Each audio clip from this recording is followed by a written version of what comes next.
नमस्कार दोस्तों, मैं हूँ आरजे रजनी और एक छोटी सी कहानी लेकर फिर आपके सामने उपस्थित हूँ।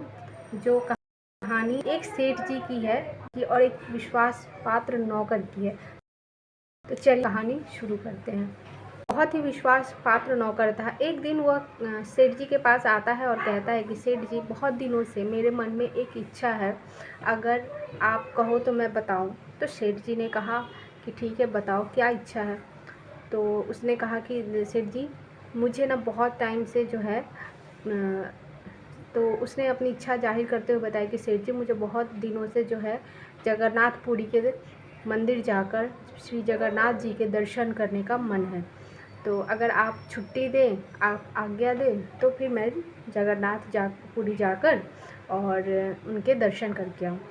तो सेठ जी खुश होते हुए कहते हैं कि क्यों नहीं, जाओ, तुम्हारे बहाने मैं भी थोड़ा पुण्य कमा लूँगा, मैं भी दर्शन कर लूँगा, तो तुम अवश्य जाओ।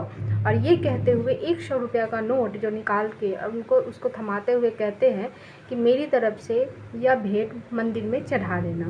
तो क्योंकि ये पुराने ज़माने की कहानी है, तो वह इंसान जो है पैदल ही यात्रा जो है कर रहा था, क्योंकि उस टाइम तो पैदल ही लोग को जहाँ जाना होता था वहाँ जाते थे। लगने वाले थे जब वो पैदल जा रहा था, तो देखा कि बहुत सारे संतजन भक्तजन भी जा रहे हैं, जो हरि का सुमिरन करते हुए जगन्नाथ धाम की ओर जा रहे हैं। फिर देखा कि कुछ जो संत है वो संकीर्तन करते करते, भक्ति करते करते, पैदल चलते चलते, कभी कुछ खाया नहीं है, भूखे हैं। तो उस नौकर को लगा कि चलो, मेरे पास तो 100 रुपये हैं, तो इनमें से मैं कुछ जो है इनको भोजन करा देता हूँ।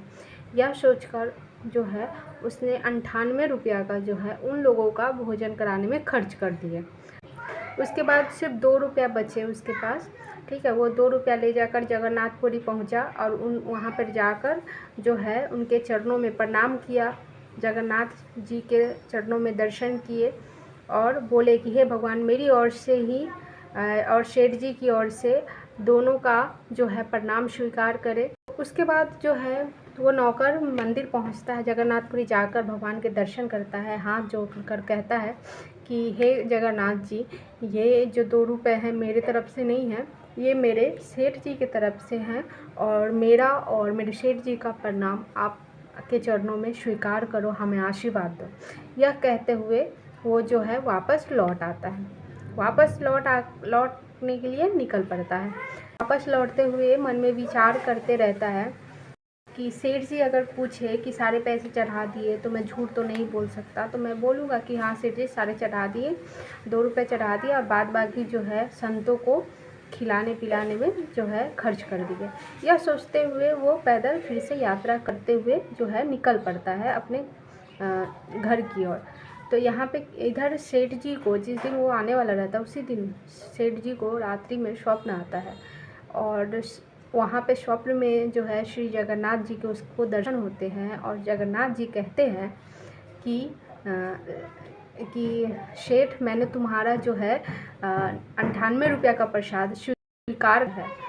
और ये कहते हुए उसको आशीर्वाद देते हैं और वो स्वप्न में से चले जाते हैं। जब सेठ जी को आँख खुलती है, तो वो सोचने लगते हैं कि मेरा नौकर तो बहुत ही वफ़ादार है, 98 रुपया का प्रसाद जो वो उसने जाकर जो है जगन्नाथपुरी में जाके चढ़ाया है, तो वो तो बहुत ही वफ़ादार है।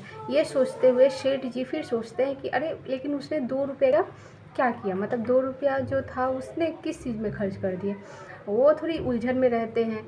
और उसके बाद जब नौकर उनके पास आता है, तब सेठ जी उसको पूछते हैं कि आपने प्रसाद चढ़ा दिया? तो कहता है हाँ, दर्शन कर लिए? कहता है हाँ।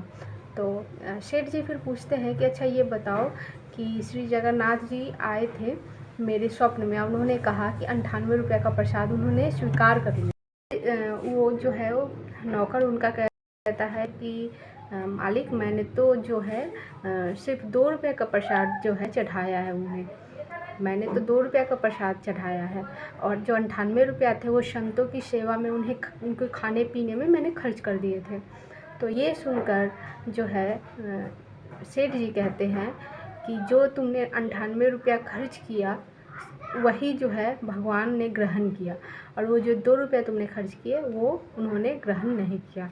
तो दोस्तों इसी से जो है ये सीख मिलती है कि जो भगवान कहते हैं कि मतलब दूसरों की मदद करो, दूसरों की हेल्प करो, और ज़्यादा से ज़्यादा आपके पास सामर्थ्य है दान करो, जिससे कि है किसी और की मदद हो सके।